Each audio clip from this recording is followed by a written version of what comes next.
আমার যখন কোনো কিছুর ইচ্ছে হয় তখন আমাকে কেউ আটকাতে পারে না, না কোনো মানুষ, না গরম বর্ষা শীত, কোনো কিচ্ছু না। এই যে আমার যেমন আজকে মুড হয়েছে যে কোথাও আমি লাঞ্চ করতে যাব, মানে রকি আইল্যান্ডের একটা জায়গায়, সেখানে আমি যাবই।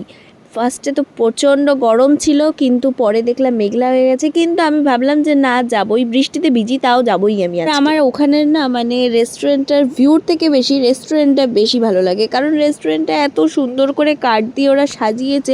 আরও এখন দেখি নতুন কিছু কিছু স্পট বানিয়েছে ফটো তোলার জন্য, যেখানে আমি 100-200টার মতন ফটো তুলে হাইস্ট মনে হয় আমি একটা দুটো বা তিনটে চারটের মতন পোস্ট করেছি। আমি যে কবে থেকে ভাবছিলাম আমি এখানে আসবো হয়েই উঠছিল না, কিন্তু আজকে আমি জেদ ধরেই বসেছিলাম যে আজকে আমাকে এখানে যেতেই হবে।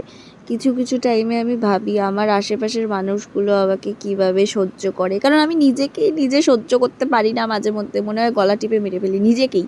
যাই হোক, অনেক কিছু বললাম। আর মেন আসি খাওয়া দাওয়ার দিকে। এখানে একটু এক্সপেন্সিভ, কিন্তু হ্যাঁ, খাওয়ার ভালোই। আমি মনে হয় এই প্রথম ফ্রাইড রাইস আর চিকেন লাবাবদার অর্ডার করেছি, নাহলে আমি যেই রেস্টুরেন্টে যাব সেখানেই আমি ফ্রাইড রাইস আর বাটার চিকেনই অর্ডার করব। তো আমরা খেয়ে দিয়ে আমরা 1 মিনিটও দেরি করিনি, ভাবলাম বেকার বেকার বৃষ্টি হবে, আবার শরীর টরীর খারাপ হবে, তার থেকে ভালো আমরা বের হয়ে যাই। আর আমি থাকবো, একটা না একটা তো ব্লান্ডার আমার সাথে হবেই। বৃষ্টিটা শুরু হলো কখন, যখন হচ্ছে এমন একটা জায়গায় গেছি আমরা যে না এদিক না ওদিক, চারিদিকে চা বাগান, সেখানে মাঝখানে গিয়ে বৃষ্টিটা শুরু হয়ে গেছে। এই যে এখানটায়, মানে আমরা বৃষ্টিতে ভিজে ভিজে শেষ। তারপরে আর কি একটু বৃষ্টি কমাতে আমি তারপরে বাড়িতে আসলাম। টাটা।